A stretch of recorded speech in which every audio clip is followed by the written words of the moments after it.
Olá, amigos do A Vida Continua, de volta mais uma Olá, vez, amigos, entrando aí na estamos sua casa com o programa que Espero traz que o som esteja fé na chegando bem para vida, vocês aí. Eu otimismo, não posso mexer muito esperança, na não é? camisa, Neste mês de que vai junho, fazer um ruído para mês frio, vocês, de não é? Então eu vou sol, de tomar frio, esses frio e cuidados. sol, mas Mudei um também de pouquinho o céu cenário azul, não hoje, é? né? De noites Para límpidas, variar um pouco estreladas. o cenário, Realmente, a estamos em luz, junho, mas o torcendo aí tema é pela o mesmo. seleção A vida canarinho, mas continua. sem excessos. Bem-vindo ao nosso canal. Você que está chegando agora, você que já é um assíduo frequentador deste canal, bem-vindos. Estamos aqui já na 9ª live. É verdade que estamos ainda muito aos trancos e barrancos, né? Mas nós vamos melhorando com esforço, porque o propósito nosso é nobre, eu sei que é. Nosso propósito é despertar as pessoas para a vida futura. Acalentar a fé que está lá muito adormecida, né? Aquela fé que está miudinha, ela pode desabrochar, você começa a mudar em relação à vida, começa a crer mais, começa a ser mais otimista com a vida. Olha, e hoje eu vou me tocar naquele ponto que eu estou tocando sempre, a questão da vida após a vida. A vida biológica segue-se a vida espiritual. Ou seja, além do túmulo tem vida. A estrada continua. Hoje nós vamos aqui falar do que se dá no processo, no transe, na passagem do espírito que está encarnado para o plano dos desencarnados, a vida espiritual. A transição. Até usei o nome aí de uma obra famosa de Leon Denis, Depois da Morte, Après la mort. Então, o homem sempre quis saber o que sucede logo após o homem dar-se por morto aqui, do lado de cá e do lado de lá. É um assunto muito intrigante, fascinante. E Allan Kardec foi muito, muito feliz, porque ele foi direto no problema e ele conseguiu tocar nesse ponto num século onde o materialismo vigia forte, pleno, onde a ciência positivista, quando a ciência positivista também estava chegando naquela condição de que só cremos no que tocamos, no que vemos, nos estados da matéria, mas acontece que foi justamente assim.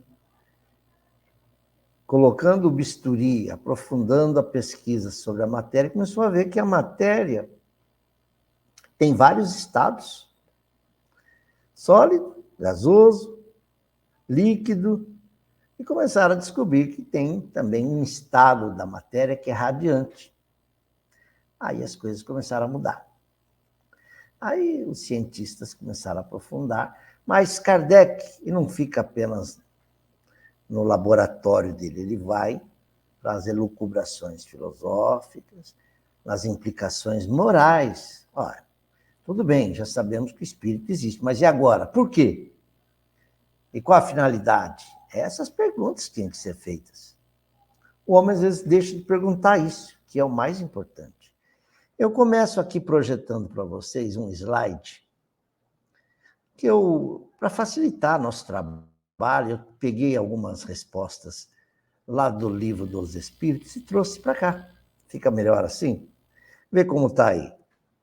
Gostou? Olha, a parte segunda do Livro dos Espíritos, que é do mundo dos espíritos, Kardec faz uma série de perguntas. O homem que gostava de perguntar. No momento da morte, essa é a questão 157. A alma sente, alguma vez, qualquer aspiração ou êxtase que lhe faça entrever o mundo onde vai entrar? Vamos ver a resposta? No mundo da morte, muitas vezes a alma sente que se desfazem os laços que aprendem ao corpo. Emprega, então, todos os esforços para desfazê-los inteiramente. É como se estivesse se soltando de um paraquedas que acabou de chegar ao chão. O paraquedista quer logo se desvencilhar daqueles líneos, não é? Que estão embaraçando. Não é? A comparação é boa? Então, já em parte desprendida da matéria, a alma vê o futuro desdobrar-se diante de si, como que por antecipação ela vislumbra o seu estado de espírito. Que tal a resposta? Convincente? Agrada? Eu trouxe aqui também o livro O Céu e o Inferno, uma edição antiga da LAC, Livraria Allan Kardec, editora. Eu acho que até já cerrou as portas. Porque o Céu e o Inferno, a gente precisa tomar muito cuidado com a edição que você vai escolher na livraria. Depois a gente conversa sobre isso. Mas essa edição, foi muito bem revisada, está de acordo com o original.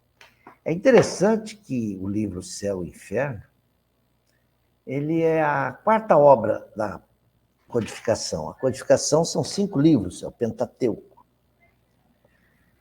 Kardec deixou para editar o Céu e o Inferno já quando ele estava com 10 anos, 6 anos, 6 para 7 anos de revista espírita. É isso mesmo. Começou a revista Espírita em 1858. E em 1865, ele lança O Céu e o Inferno, em 15 de agosto. Opa! Esse livro ele é um condensado das mensagens, dos artigos que ele foi condicionando, recebendo, estudando, lá na Sociedade Parisiense de Estudos Espíritas. As reuniões mediúnicas, os depoimentos que os espíritos traziam do mundo espiritual, a seu estado do lado de lá, feliz, pouco feliz, de sofrimento, padecimento, ele foi cotejando essas informações e, para o livro Céu e Inferno, ele escolheu as mais significativas. Ou seja, para demonstrar como é o estado do espírito que se encontra bem no mundo espiritual, feliz, ele selecionou algumas de alguns espíritos que vieram trazer essa informação. Daqueles que estão em estado assim, felicidade, mas não é completa, é mediana. É uma situação, precisa reencarnar logo, está em conflito, chegou do lado de lá, mas um pouco precário. Ele também colocou. Os que estão em sofrimento, ele trouxe. Aqueles que estão perdidaços, arrependidos, ou então revoltados, ou então vagando junto à crosta terrena, tentando se imiscuir nas coisas dos homens, não quer reencarnar, não quer progredir, tem raiva de quem progride, sofre com a felicidade alheia. Aliás, o que faz um espírito infeliz é a felicidade do outro, justamente. E, finalmente, ele deixa um espaço no livro para falar dos suicidas. Um capítulo só para falar dos suicidas. Suicidas, eles padecem realmente mais do que todos os outros, porque eles sofrem um peso de consciência muito grande. E o pior, o ato extremo que ele cometeu vem à sua lembrança a todo momento, se repete indefinidamente. Imagine, se jogou de um prédio e toda hora ele está se vendo no ar, e está vendo aquele momento que dura poucos segundos, mas que são cruciais para ele. Se jogou sob as rodas de um trem, nossa, se tomou, ingeriu um veneno. Bem, meus amigos, vamos ver um pouquinho mais aqui do Livro dos Espíritos, vamos? Tem mais uns slides aqui, eu não vou mostrar muitos slides, mas os principais do capítulo que fala da separação da alma do corpo. Vamos ver. Não, eu mexi errado aqui.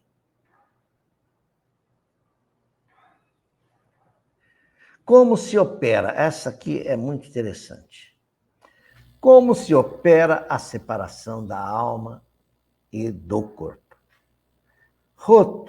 Rompidos os laços que a retinham, e retinham a alma, ela se desprende.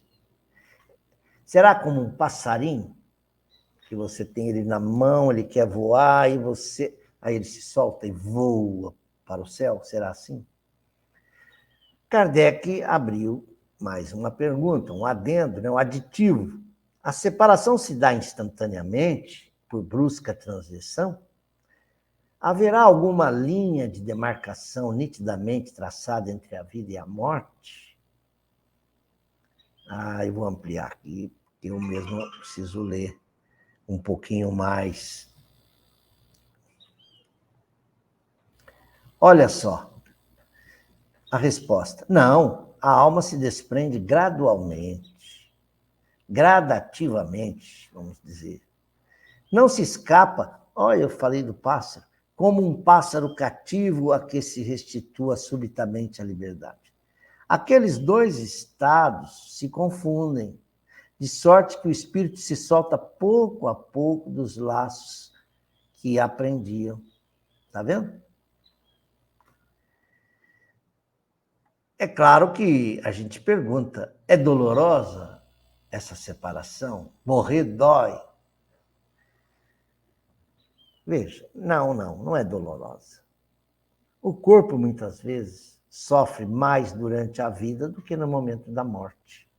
A alma, nenhuma parte toma nisso. Os sofrimentos que algumas vezes se experimentam no instante da morte são um gozo para o espírito, que vê chegar o termo do seu exílio.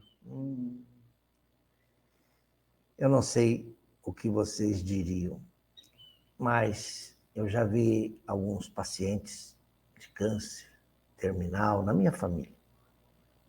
Eu assisti um irmão meu nesse momento, e nos momentos cruciais ali da doença, ele pedia, Senhor, me leve, Senhor. Curioso, né? A dor é tão cruciante que você quer sair daquele estado. E a morte representa o alívio. Então, morrer, muitas vezes, meus irmãos, essa expressão pode chocar alguns. Morrer não é o maior dos problemas, não é o pior dos mundos. Para uma alma que está sofrendo, um corpo que está sofrendo, mas é uma alma que cumpriu bem o seu trabalho, o que a gente mais quer é que ela se liberte, é ou não é? E vejam o que essa nota que está no rodapé aqui. Vou ver se eu aumento aqui para eu poder ler para vocês.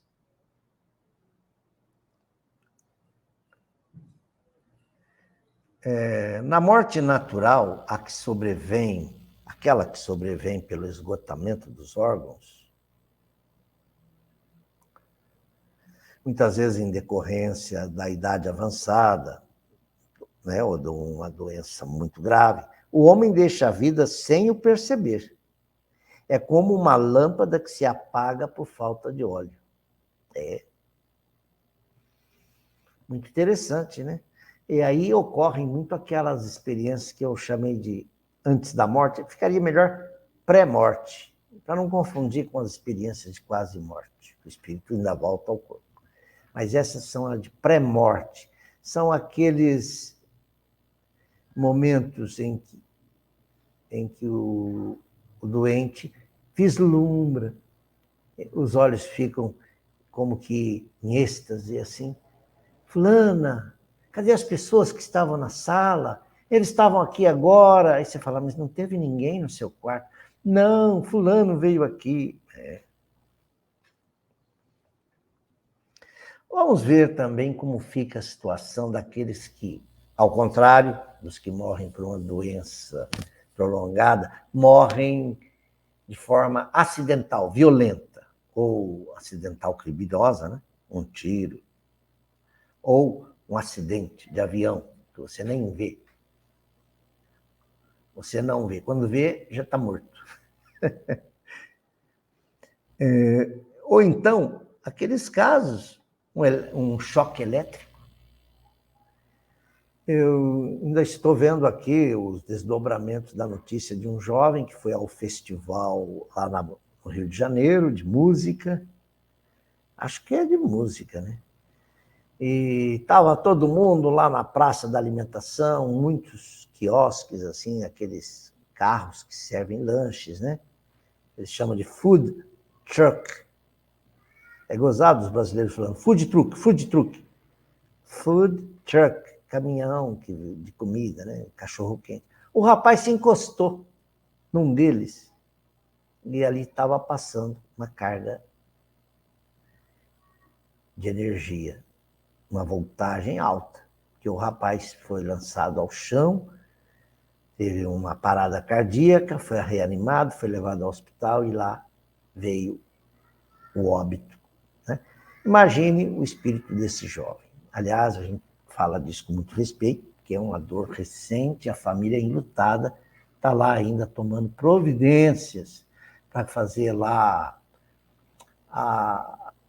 toda a investigação no local, né, a perícia do local para se apurar as causas do acidente.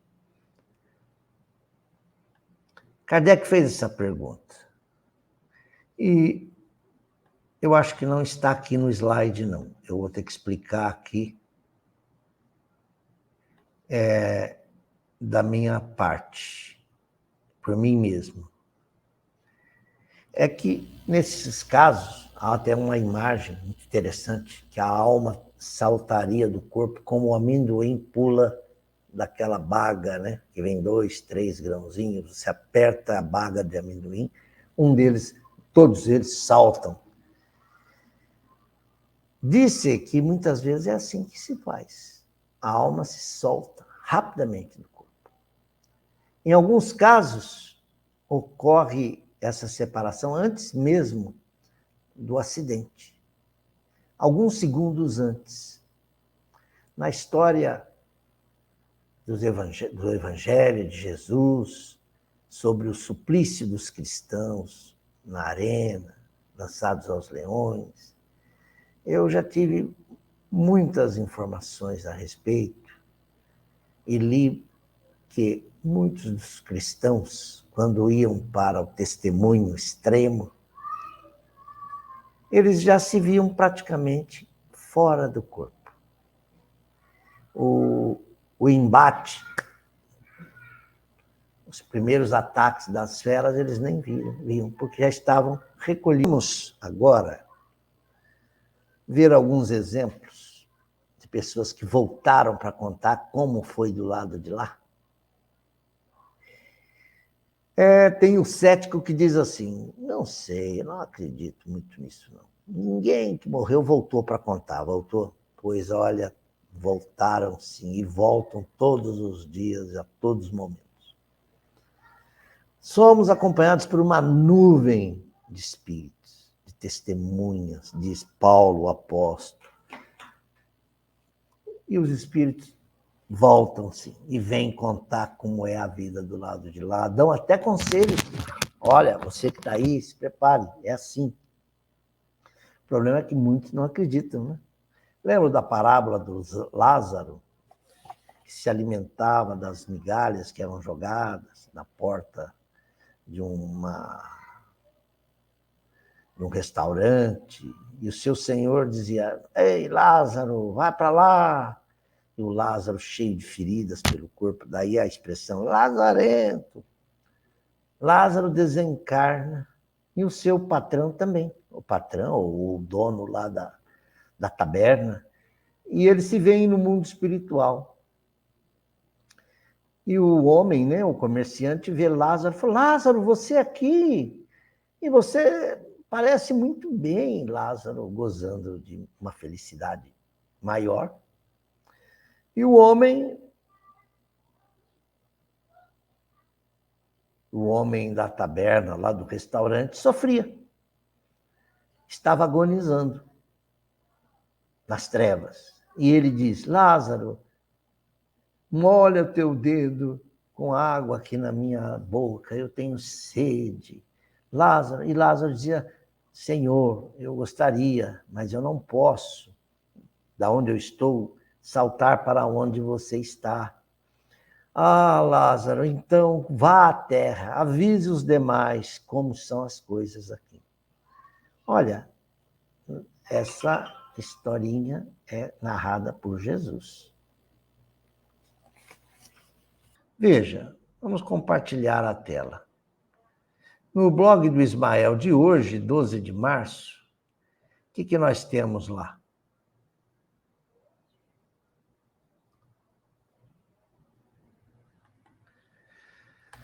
Conversas familiares de além-túmulo.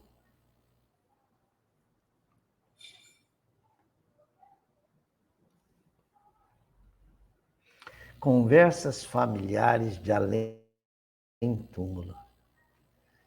É assim que Kardec denominava essas reuniões mediúnicas, em que espíritos eram evocados e vinham para a reunião lá na Sociedade Parisiense de Estudos Espíritas.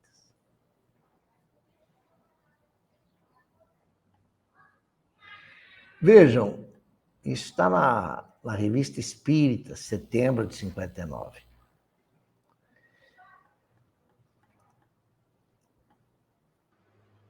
Sim, voltou o som, né? Eu perdi esses momentos aqui que eu tive de fechar a janela. Tem crianças brincando aqui, deixando elas brincarem. Eu só encostei a janela, agora eu volto.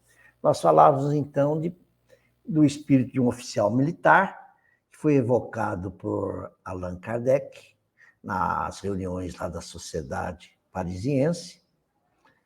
E ele veio de bom grado e disse: o que gostaria de saber? E olha, como é que foi o seu passamento lá no campo de batalha? Como é que aconteceu, né? Como é que aconteceu? Você viu o momento da separação entre a alma e o corpo? Vi sim. Ele conta que viu, não é? Ele conta que viu e conta também que se sentiu muito triste, envergonhado, ou não sei, constrangido em ver um homem matando o outro. Quer dizer, aquilo doeu nele. E ele conta também como é que se deu o momento a seguir. E ele diz: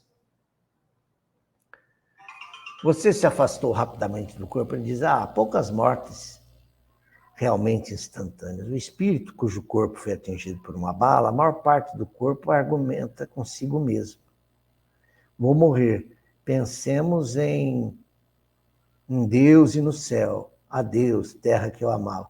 Depois desse primeiro sentimento, a dor o arranca do corpo e só então podemos distinguir o espírito, que se move ao lado do cadáver. Isso parece natural, que a visão do corpo morto não produz nenhum efeito desagradável. Tendo sido toda a vida transportada para o espírito, apenas este chama atenção. É com o espírito que conversamos ou com ele que damos ordens. Eu vou parar o compartilhamento e vou voltar aqui à nossa conversa. Há muitos. O livro O Céu e o Inferno, a partir da segunda parte, Kardec coloca aqui os espíritos felizes, Sansão, o cortejo do enterro ainda estava acontecendo, ele já estava em condições de se apresentar lá na Sociedade Parisiense. Jobard. Jobard era um engenheiro belga, que inclusive deu grande contribuição à ciência, à indústria. Ele foi diretor do Museu da Indústria de Bruxelas, nascido em Bessay, Alto Marne, e faleceu em Bruxelas, de apoplexia fulminante. Em 61 ele morreu. Em 65, já estava aqui, no céu e inferno, descrevendo muita coisa. E ele vai, inclusive, ajudar Allan Kardec nos seus trabalhos ao longo da codificação toda. Van Durst, velho funcionário falecido em Antuérpia, com 80 anos. São espíritos em estado feliz. Tá certo? A viúva Demer, que foi um médico, e receitava remédios para Allan Kardec, mas não se conheceram, ele mandava por cartas. Demer. Você tem aqui a viúva Foulon, uma história linda da viúva Foulon. Depois ele entra naqueles espíritos que se encontram assim em estado de não muito feliz, né? Estão em condições medianas. José Bré, Helena Michon, o Marquês de São Paulo, o médico Cardon. É interessante, eu acho muito interessante. Eric Stanislas, uma comunicação espontânea dele. Né? Agora entramos nos espíritos sofredores. Tem lá um boêmio que fala, olha, meu maior castigo aqui é não poder participar da boemia. Olha lá, exprobações de um boêmio. Lisbeth. Olha lá, um espírito sofredor inscreve-se com o nome de Lisbeth. Queres dar-nos algumas informações a respeito de vossa posição? Sede humilde de coração, submisso à vontade de Deus, paciente na provação, caridoso para com o pobre, consolador do fraco, sensível a todos os sofrimentos, e não sofrereis as torturas pelas quais eu estou passando. Lisbeth, hein? Príncipe Oura. Olha. E como eu disse a vocês, depois dos sofredores, vem um capítulo todo aqui para falar dos suicidas. A isso nós deixaremos para outra live, tá bom? Por hora é tudo, a gente vai encerrar.